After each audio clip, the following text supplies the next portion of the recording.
আমন্ত্রণ জানাচ্ছি প্রবাস কণ্ঠ রাতের বুলেটিনে powered by my NJ trip. শুরুতে জানাবো আজকের প্রধান শিরোনামগুলো।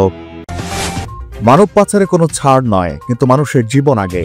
ল্যাঙ্কাউইতে নৌকাডুবির প্রসঙ্গে মালয়েশিয়ার স্বরাষ্ট্রমন্ত্রী। মালয়েশিয়ার জোহরে অবৈধভাবে কর্মরত 29 বিদেশি শ্রমিক আটক। এবং বিএনপি থেকে কিরণের মনোনয়ন প্রাপ্তিতে মালয়েশিয়া আলোচনা ও দোয়া অনুষ্ঠান। দেখছিলেন শিরোনাম, এবার বিস্তারিত।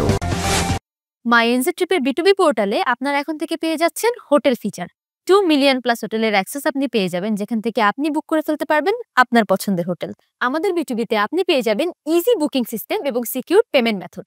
তাই এখন থেকে শুধুমাত্র এয়ার টিকিট নয়, হোটেল বুকিংও করে ফেলতে পারবেন myenzetrip.com থেকে।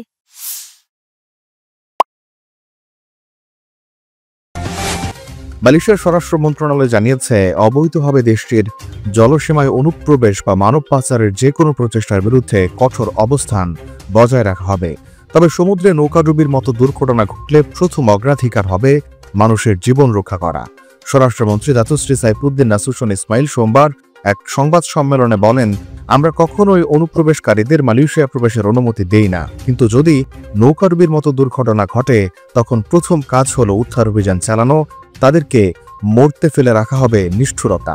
তিনি জানান, বর্তমানে মালয়েশিয়ার সামুদ্রিক আইন প্রয়োগকারী সংস্থা মেরিটাইম মালয়েশিয়া, সামুদ্রিক পুলিশ এবং মৎস্য বিভাগ যৌথভাবে উদ্ধার তৎপরতা চালাচ্ছে।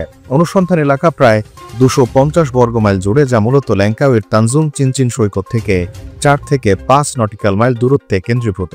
যদিও নৌকাডুবির ঘটনাটি মালয়েশিয়ার জলসীমার বাইরে থাইল্যান্ডের তারুতা দ্বীপের কাছে ঘটেছে, তবুও ঢেউয়ের টানে অনেক লাশ মালয়েশিয়ার পানিতে ভেসে এসেছে। মানবিক দায়িত্ববোধ থেকে আমরা উদ্ধার ও লাশ শনাক্তকরণের কাজ চালাচ্ছি, বলেন সাইফুদ্দিন। তিনি জানান, থাই কর্তৃপক্ষের সঙ্গে ঘনিষ্ঠ সমন্বয়ের মাধ্যমে উদ্ধার ও শনাক্তকরণ কাজ চলছে।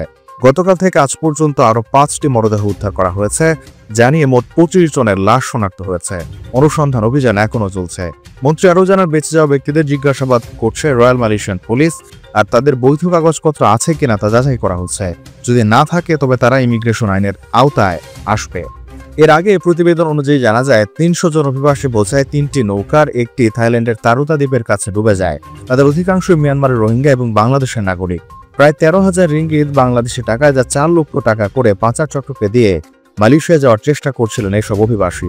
মালয়েশিয়ার জোহর ও মালাক্কা রাজ্যে জনবল নিয়োগ দিচ্ছে প্রাণ মালয়েশিয়া। আগ্রহী প্রার্থীকে অবশ্যই এইচএসসি বা সমমান পাস হতে হবে। মোটরসাইকেল চালনায় পারদর্শী বৈধ ভিসাধারী প্রবাসীরা আজই হোয়াটসঅ্যাপ করুন এই নম্বরে। মালয়েশিয়ার জোহর রাজ্যের তামান পেলাঙ্গি এলাকায় পরিচালিত অভিযানে 29 জন বিদেশি নাগরিককে আটক করেছে ইমিগ্রেশন বিভাগ। অপারেশন সেলেরা নামের এই অভিযানটি 9 নভেম্বর সন্ধ্যা 7টা থেকে শুরু হয় এবং জোহর রাজ্য ইমিগ্রেশনের এনফোর্সমেন্ট শাখার কর্মকর্তারা এতে অংশ নেন। জোহর ইমিগ্রেশন বিভাগের পরিচালক দাতুক মোহাম্মদ রুশদি মোহাম্মদ দারুস জানান, জনসাধারণের দেওয়া তথ্য এবং গোপন তদন্তের ভিত্তিতে এলাকায় বেশ কিছু রেস্টুরেন্টে অভিযান চালানো হয়, যেগুলোতে অবৈধ বিদেশি কর্মী নিয়োগের সন্দেহ ছিল। তিনি বলেন, অভিযানের মূল লক্ষ্য ছিল বিদেশি শ্রমিকদের পরিচয়পত্র, কাজের অনুমতি ও ভিসা যাচাই করা। তদন্তে দেখা গেছে, কিছু বিদেশি কর্মী অনুমতিপত্রের শর্ত লঙ্ঘন করেছেন। পরিদর্শনে মোট 46 জনকে যাচাই বাছাই করা হয়। এদের মধ্য থেকে 29 জনকে গ্রেপ্তার করা হয়েছে। আটককৃতদের মধ্যে আছেন বাংলাদেশের 1 জন, ইন্দোনেশিয়ার 4 জন, মিয়ানমারের 8 জন, পাকিস্তানের 5 জন, ফিলিপাইনের 2 জন নাগরিক। এছাড়াও 4 জন নারী রয়েছেন মিয়ানমারের, ইন্দোনেশিয়ার 1 জন নারী, ফিলিপাইনের 1 জন নারীকে বিভিন্ন অভিবাসন আইন ভঙ্গের অভিযোগে আটক করা হয়েছে। রুশদি মোহাম্মদ দারুস জনগণকে ধন্যবাদ জানিয়ে বলেন, বিদেশি শ্রমিকদের অবৈধ কর্মকাণ্ড, মানব পাচার, অভিবাসী চোরাচালান বন্ধে জনগণের সহযোগিতা অত্যন্ত গুরুত্বপূর্ণ। মাদানী সরকার নীতির আলোকে আমরা কর্ম পারমিটের অপব্যবহার বন্ধে কঠোর নজরদারি অব্যাহত রাখব। আগামী জাতীয় সংসদ নির্বাচনে শরীয়তপুর 2 নড়িয়া সখীপুর সংসদীয় আসনে আলহাজ শফিকুর রহমান কিরণকে বিএনপি দলীয় সংসদ সদস্য পদে মনোনয়ন প্রদান করায় আলোচনা ও দোয়া অনুষ্ঠান করেছে কিরণ সমর্থক গোষ্ঠী মালয়েশিয়া শাখা।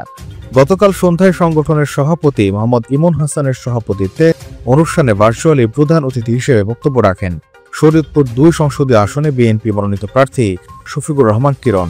সাইদুর রহমান বাবু সঞ্চালনায় এ সময় বিশেষ অতিথি ছিলেন তাল্লা মাহমুদ, কাজী সালাউদ্দিন, কাজী জিয়াউল হক জিয়া, শামসুল আলম হেলাল শিকদার। বক্তব্য রাখেন সাইফুল ইসলাম দোয়েল, ইঞ্জিনিয়ার শাহজালাল, আনোয়ার পারভেজ, পলাশ তালুকদার, সোহেল মাহমুদ, আব্দুল মজিদ মাল, আলমগীর মেঝি, শাহাবুদ্দিন, রিপন দেয়ান, বাবুল মাঝি প্রমুখ। এ সময় আরো উপস্থিত ছিলেন রোবান ব্যাপারী, জামিল ব্যাপারী, মাসুম মৃধা, তোতা মিয়া, রোবেল মালাত, আক্তার হোসেন সহ শরীয়তপুর 2 আসনের বিভিন্ন শ্রেণী ও পেশার প্রবাসীরা।